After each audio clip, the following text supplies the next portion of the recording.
नमस्कार, आप देख रहे हैं आर्यावर्त टाइम्स। मैं हूं निहारिका सिंह। बिहार में शराबबंदी कानून को लेकर एक बार फिर सियासत गर्मा गई है।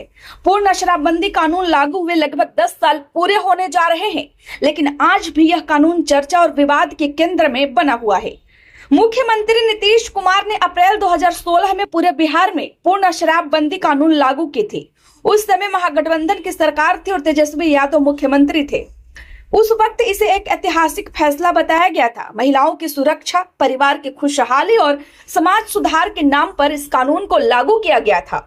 उस समय विपक्ष में रही बीजेपी ने भी इस फैसले का विरोध नहीं किया था। यानी शुरुआत में लगभग सभी राजनीतिक दलों की सहमति इस कानून को लेकर मिली थी। लेकिन अब 10 साल बाद सवाल उठने लगे हैं। बीते वर्षों में कई जिलों में जहरीली शराब से लोगों की मौतें हुई। हर बार जब ऐसी घटना हुई, विपक्ष ने सरकार को घेरा। सरकार ने भी 3 बार इस कानून की समीक्षा की, लेकिन अब नया मोड़ यह है कि समीक्षा की मांग विपक्ष नहीं बल्कि सत्ता पक्ष के अंदर से ही उठी है।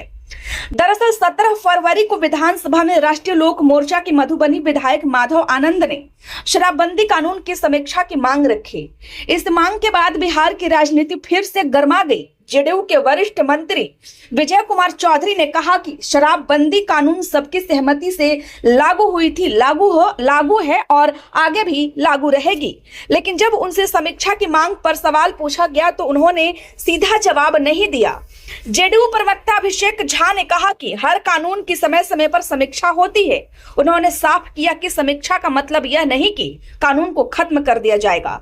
अगर कोई ढिलाई चाहता है या समाप्त करना चाहता है तो यह संभव नहीं है। आरजेडी प्रवक्ता मृत्युंजय तिवारी ने कहा कि शराबबंदी के नाम पर सिर्फ उगाही हो रही है। उन्होंने आरोप लगाया कि लोग जहरीली शराब से मर रहे हैं और शराब माफियाओं की चांदी है। उन्होंने सीधे मुख्यमंत्री से जवाब मांगा। एआईएमआईएम के विधायक अख्तरुल ईमान ने भी कहा कि शराबबंदी पूरी तरह फेल हो चुकी है। उनका दावा है कि बिहार में शराब की होम डिलीवरी हो रही है। उन्होंने सरकार और पुलिस पर शराब माफिया को संरक्षण देने का आरोप लगाया। वहीं केंद्रीय मंत्री जीतन राम मांझी ने भी गया में बयान दिया कि शराबबंदी नीति गलत नहीं है, लेकिन इसके क्रियान्वयन में गड़बड़ी है। उन्होंने कहा कि तीसरी समीक्षा में यह प्रावधान किया गया था कि मामूली रूप से शराब पीकर घर जा रहे व्यक्ति को नहीं पकड़ा जाएगा, यहाँ तक कि थोड़ी मात्रा में शराब लेकर जाने वाले को भी नहीं पकड़ना है। लेकिन मांझी का आरोप है कि पुलिस छोटे लोगों को पकड़ती है, जबकि हजारों लाखों लीटर की तस्करी करने वालों को पैसे लेकर छोड़ दिया जाता है। उन्होंने मुख्यमंत्री से फिर से गंभीर समीक्षा की मांग की है।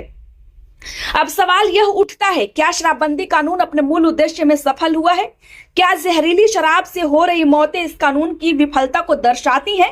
क्या कानून के क्रियान्वयन में भ्रष्टाचार घुस गया है? क्या छोटे उपभोक्ता पर सख्ती और बड़े तस्करों पर नरमी हो रही है? क्या अब समय आ गया है कि सरकार व्यापक समीक्षा करे? शराबबंदी कानून लागू होने के बाद कई महिलाओं ने इसका समर्थन किया था। कहा गया कि घरेलू हिंसा में कमी आई, परिवार की आर्थिक स्थिति सुधरी।